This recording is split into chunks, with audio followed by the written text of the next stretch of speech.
This Sunday is the Sunday in the church's calendar that is set aside to celebrate in Sunday worship the Feast of the Epiphany. Epiphany itself does not occur until January 6th. Epiphany is always 12 days after Christmas. If you're wondering where the 12 days of Christmas come from, there you have it. So January 6th is the date of Epiphany, and of course we're going to have an Epiphany party. But the church also sets aside one Sunday each year to celebrate this feast in Sunday worship. I love that the Feast of the Epiphany falls in January. And almost universally, my first sermon of a new year is on Epiphany Sunday.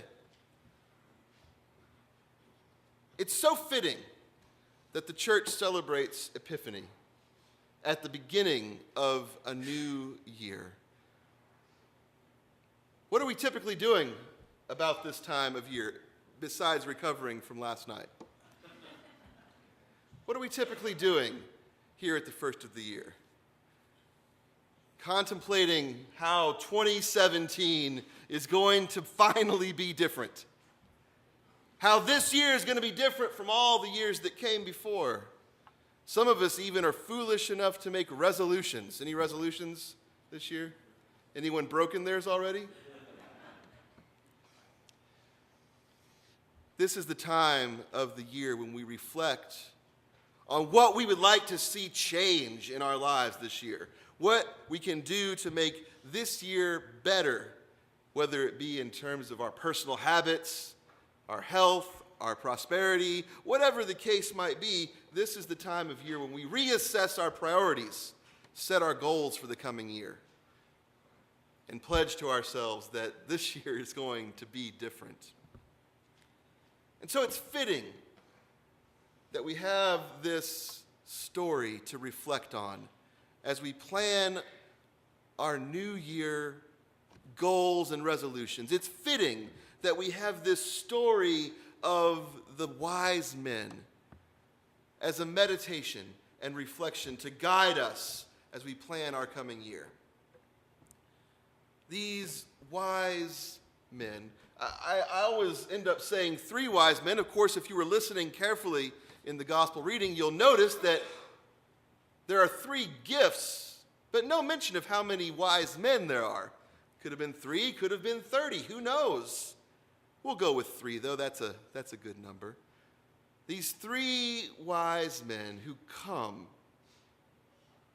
to worship, to pay homage to this little boy, Jesus, who was born as the King of the Jews. Now, the word epiphany actually means a revelation that is spread abroad.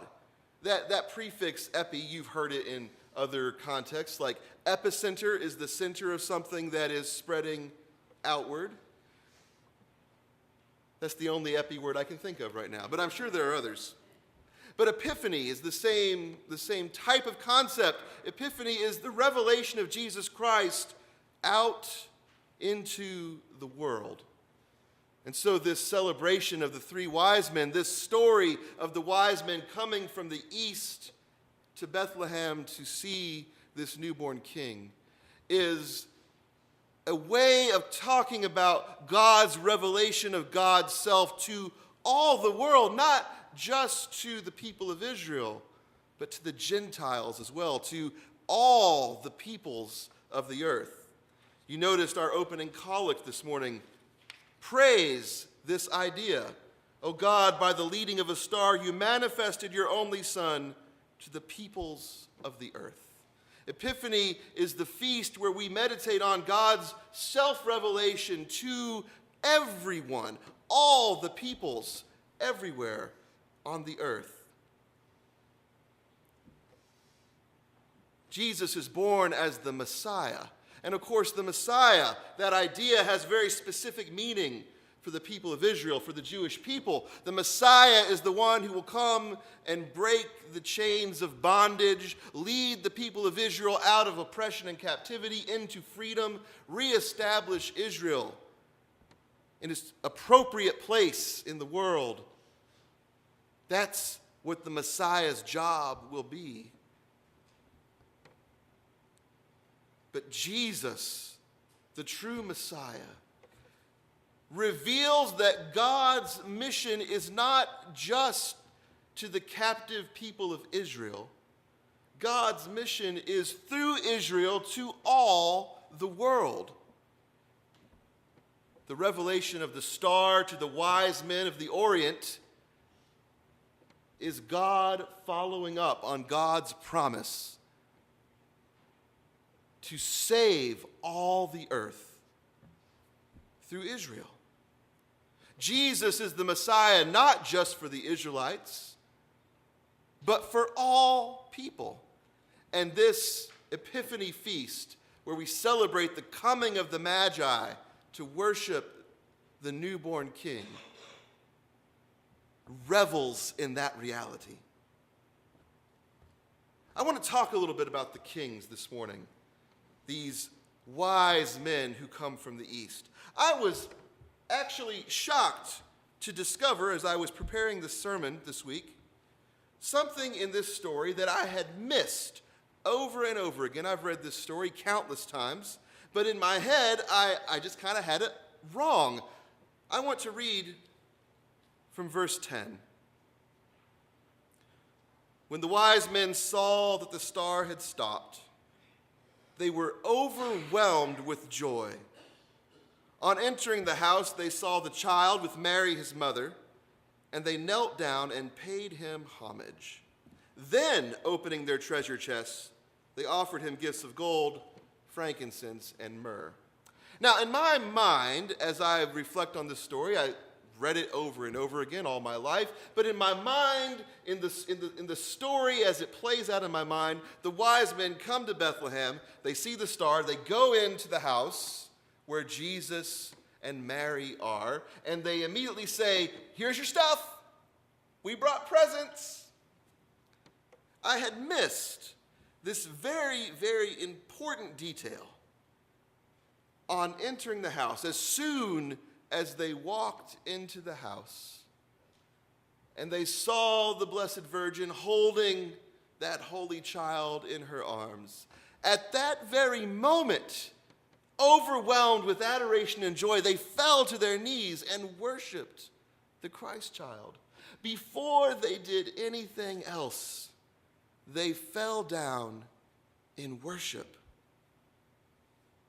The real offering that the wise men make to the Christ child is an offering of themselves in worship, of themselves in praise and thanksgiving. The gift that the Magi bring is the gift of worship. It's not until they have fallen down and worshiped that they open their treasure chests and give these gifts to the Holy Family. Before they do anything else, the wise men fall to their knees in worship. As I think about this story, and I think about the coming year and these goals and ideas and resolutions that we'll all make over the coming days, I wonder to myself how much different our New Year's goals and resolutions would look if, like the wise men, we first fell down in worship. What if no matter what else we had to attend to, no matter what other good gifts we have to offer our God, our family, our world, what if no matter what else we might plan to do this year, we began as the wise men do, in worship? What if every aspect of our lives was bathed in adoration and praise of this holy child who has been born to save us all?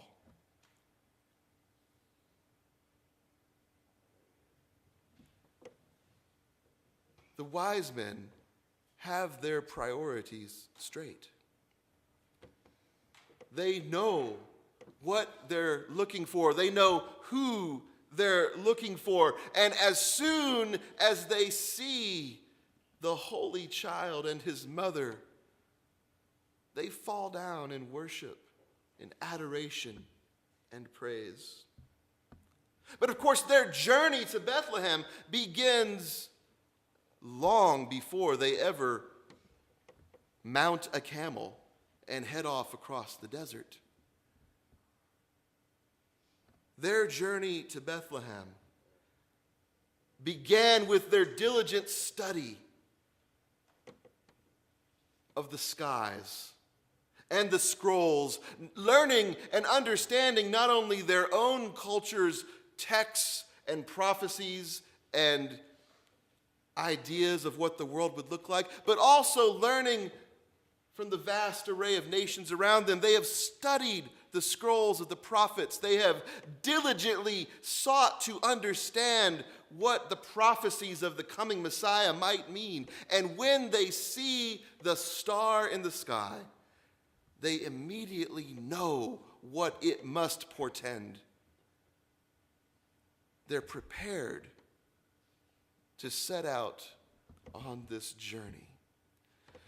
I wonder what our New Year's resolutions would look like if we were making them from an attitude of always being prepared to meet Jesus, always being prepared to see what Jesus has for us in our lives.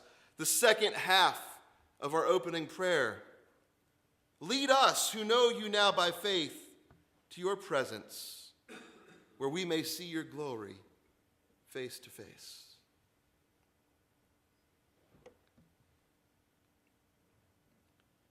Our most important resolution, our most important item of business for the new year is how we're going to prepare ourselves to see Jesus face to face. You see, for Christians, our point B is union with God in Jesus Christ. And our most important item of business is preparing ourselves for the journey from point A to point B. Walking that path diligently, just as the wise men did, seeking along the way all of the signs and portents of what our God has to offer, and preparing our hearts to receive the revelation of Jesus Christ. I wonder how much different our New Year's resolutions might look if the first item on the list was prepare to see Jesus.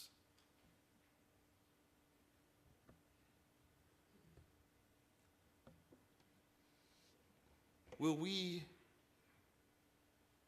at every moment bow our hearts in adoration and prepare ourselves to see the Holy One of Israel, the Christ, the Messiah, the King, who has come to save us all?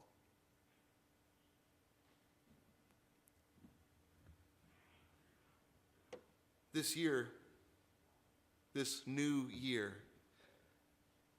let us reflect together on what it means to say that the King has been born, what it means to see the star and to follow it to where Jesus is, what it means to be overwhelmed with joy. It says in the text that the wise men, when they saw that the star had stopped, when they saw that their journey had come to an end, when they saw where the Messiah was staying, they were overwhelmed with joy.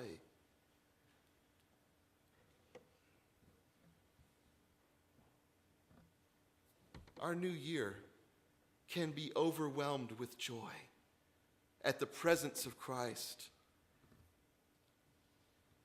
You know, we don't just get there, though. The wise men didn't teleport from the east all the way to Bethlehem. No, it was a long and arduous journey, and as I said, they had been preparing for this journey for years before by their diligent study, by their diligent seeking of the true Messiah. We also must be diligent in our preparation for seeing Jesus. You know, when I was a kid, I wanted to play piano. And my mother is a fantastic pianist. Some of you have heard her play. She's an amazing piano instructor. She's very good. She could not teach me to play piano. And I'll tell you why. Because when I first sat down at the piano and cracked my knuckles and got ready to play, I went, bruh. It did not sound like music. And Mom said, here's what you do. You need to learn the C scale first. Here's middle C. You put your thumb here. And she began to show me how to play a scale. And I said, Mom, that's boring. I want to play music. This isn't music. This seems like work. I'm not a very good pianist now. But what my mom understood and was trying to teach me is that we must begin with the fundamental building blocks of anything, because you don't get good at anything without practice. And that includes our friendship with God. Any relationship takes work to cultivate. I think we all have experienced that in our interpersonal relationships, friendships, marriage relationships, family relationships. They all take cultivation. So does our friendship with God. My dad tried to teach me how to play basketball. And of course, I wanted to dunk. Never has happened, never will happen.